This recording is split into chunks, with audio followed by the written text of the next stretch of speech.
అంటే వాళ్ళు అంతమంది ఉన్నారు, మాకేంటి భయం, అనుభవాలు మాకు నేర్పుతారు, మాకు ధైర్యం చెప్తారు అని సంఘంలో ఉన్న వాళ్ళు ఏమనుకోవాలి, బలపడాలి.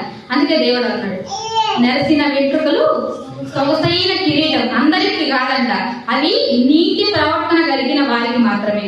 మరి నీతి ప్రవర్తన లేని వారికి ఆ నెరసిన వెంట్రుకలు ఎలా ఉంటాయి? కొంతమంది అంటుంటారు వయసు వచ్చిందే కానీ ఏం తెలియదు, పిల్లలతో ఏం మాట్లాడాలో తెలియదు, పెద్దలతో ఏం మాట్లాడాలో తెలియదు. నువ్వు ముసలిదాన్ని కూర్చో, నీ వల్ల మాకు ఏంటి లాభం? ఏ రోజైనా మాకు మంచి మాటలు చెప్పావా? ఏ రోజైనా